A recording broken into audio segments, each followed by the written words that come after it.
Just before 11 o'clock Central Time yesterday, things were really hot in and around the SEC. New coaches, new faces, in new places. One of them, Alex Golesh, leaving South Florida to become Auburn's next head coach, the 33rd head coach in program history. Of course, a crazy offense that was one of the top 5 in the country in total offense and in points per game. Auburn needing a lot of offense after what happened this past season. And now they have their new guy in Alex Golesh. A tremendous backstory. We'll dive into all of that here on Southeast Sports Plus. Hour number 2 continues on. I'm Gerhard Mathangani, joined by Patrick Walsh. Patrick, I think a lot of people, once Hugh Freeze got fired, they started looking around in and around college football. There was a sense that maybe an outside shot, they would get another crack at Lane Kiffin. Of course, that door closed pretty easily on the Auburn Tigers. Now they get Alex Golesh.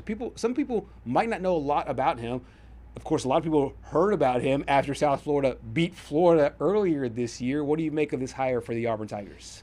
I think we talked about in hour 1, Florida had to go with their B plan because of Lane Kiffin going to LSU. Right. And I feel like this was Auburn's B plan because from the beginning it seemed like John Summerall and Auburn were a good fit up until Florida was like, all right, you know what? We don't want Lane Kiffin anymore. He doesn't really want us, so we're just going to throw the kitchen sink at John Summerall. And then at that point it was like, all right, Auburn really has no chance. But a part of me is a little surprised that Auburn got Golesh because he was linked to Arkansas for so long. For a long time, yes. I mean, you could say since it opened up in early September, and then all of a sudden you see Alex Golesh is headed to Auburn, and it's like, whoa, because Ryan Silverfield headed to Arkansas. And that there was a rumor that came out about a month ago that, you know, Silverfield was talking with his Memphis team about the whole thing, and then Memphis went on to lose pretty badly to Tulane. That pretty much tanked their college football playoff chances. But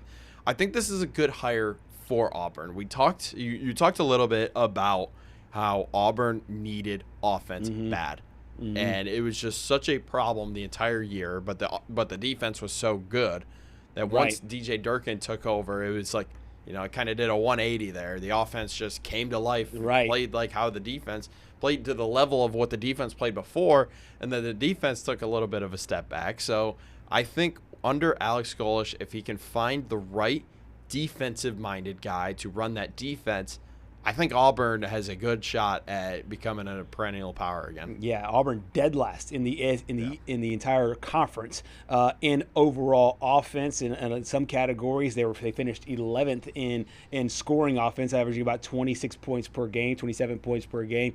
But here comes Alex Golesh, who led the Bulls to, they were top 5 in scoring, they were top 5 in total yards, and they're a balanced attack. So it's running the ball and throwing the football.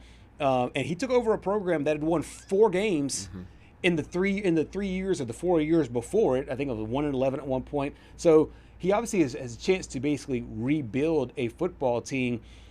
As far as a pressure standpoint, we saw Hugh Freeze got the can after those 3 seasons. How long of a leash do you give this for Auburn? This is John Cohen's hire. This is his guy. He talked about it at the beginning when Hugh Freeze got fired.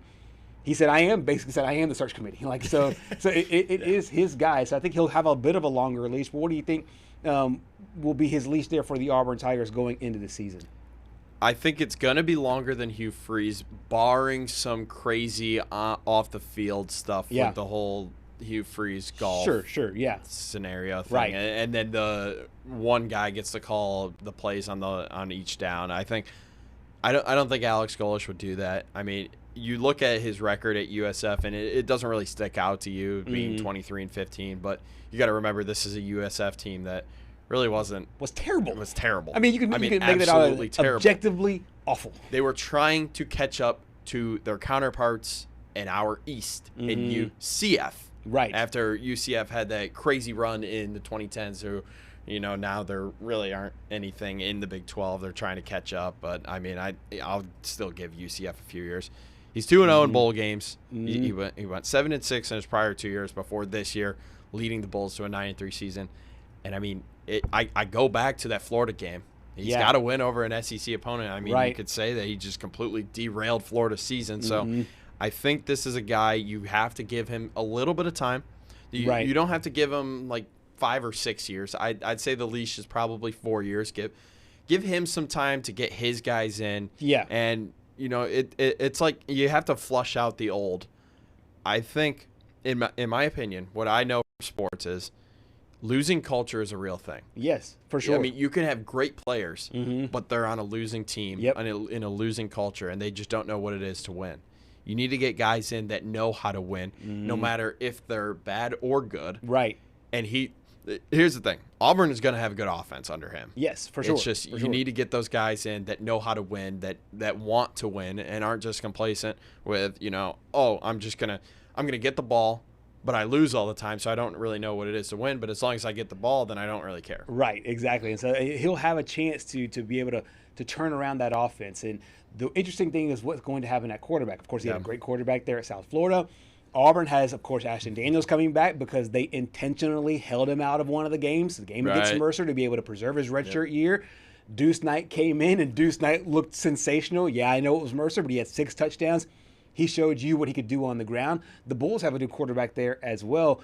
What do you think he does, before we hear Golesh talk about this, what do you think he does there at quarterback? Because that's such a pivotal, obviously a pivotal position, but a pivotal time for him as he tries to lay the foundation and the footwork for his offense. I'll keep this vague because we're going to talk about the Iron Bowl here in a minute very briefly. We'll touch on it more as the week goes on, but I think Ashton Daniels is your number one, but you got to try to keep Deuce Knight as much as you can. Yeah, a 5-star player there.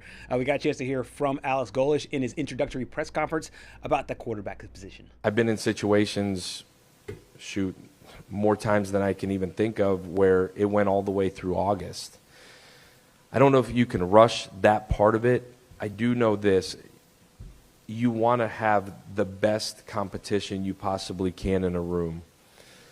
Because if you do, you let these guys compete, give them every opportunity to grow, develop within the base foundation of what you are from a system standpoint. And then you pick the guy that you feel like gives you the best chance to win. And there's so many factors that go into that. There's obviously the mental side of it, like who can process it faster than anybody else. There's obviously the physical component to it. And I'm not telling you anything you don't know, but I don't think you can rush that part of it. There's some talented dudes sitting in that room. They have tape, certainly at this level. We're evaluating it like crazy. We evaluated it coming in. I think the biggest thing that we've got to figure out right now is the competition part of that. Are you going to add somebody else? Are you going to add multiple people? And at the end of the day, the competition will take as long as it needs to. I think in the perfect world, you'd love to know in January. In our situation here, we won't.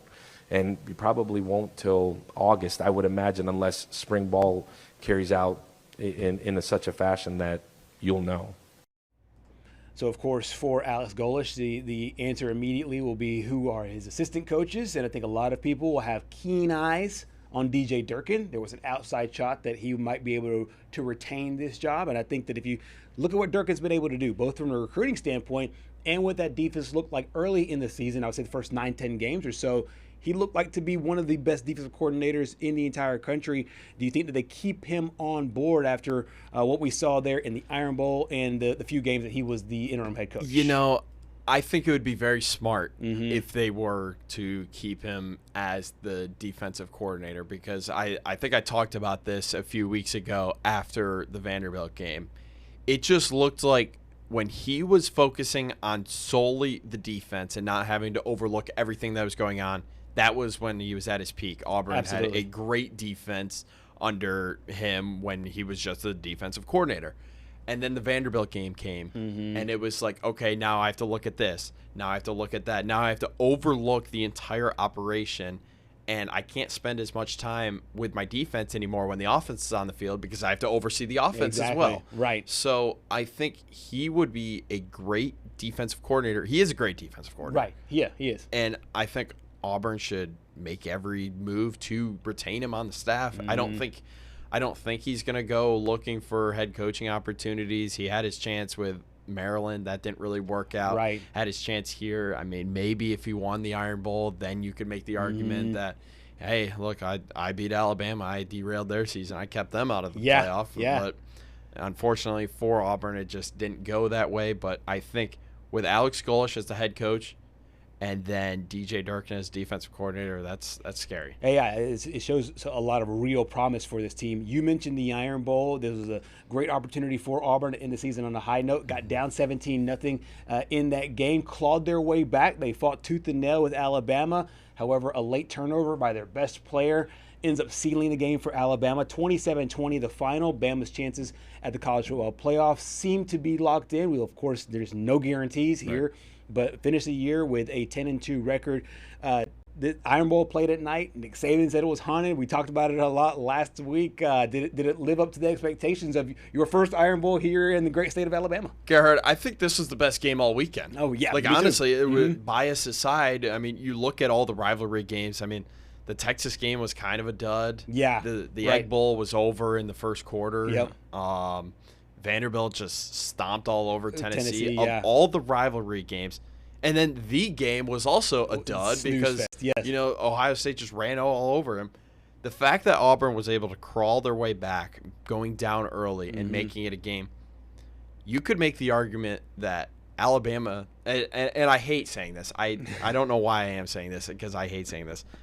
Alabama didn't win that game. Auburn lost the game. Yeah. And people in sports know what I mean because when you outgain your opponent by a good 130 more than 100 yards, yeah, you should win the game. But the two turnovers played. I mean, it derailed them. Killer. They're but absolutely I killer. will say, the biggest positive is that Ashton Daniels has to be your quarterback moving forward because he played out of his mind. It's just the group that has been the strongest for your team all season just didn't show up. Yeah, they did not. It's just unfortunate. They did not at all. And I think if you're Auburn, you have some things that are good for you, favorable for you as you move forward. But once again, another opportunity to knock off your arch rival. They don't win. So Alabama now wins 3 straight games at Jordan-Hare Stadium. There were no ghosts, no goblins. It just looked like pure football there, and a game that Auburn could have had and did not have there in that game. I find it really interesting now that that Coach Golesh is now taking over. His first Iron Bowl will be in Bryant-Denny Stadium. And, of course, Auburn is always – that's their thing. Yeah. They want to know how quickly. I think Golesh was even asked this at the press conference. Like, hey, how soon will it be before you get a chance at Alabama? I think next year's game could be spectacular. Yeah. From an offensive standpoint. If you like offense, I think this game could be dynamic going into it. 100%. And it goes back to what we talked about last week. Next year it's locked in now. It's going to be another unique coaching battle. Yep. No matter what. Yes.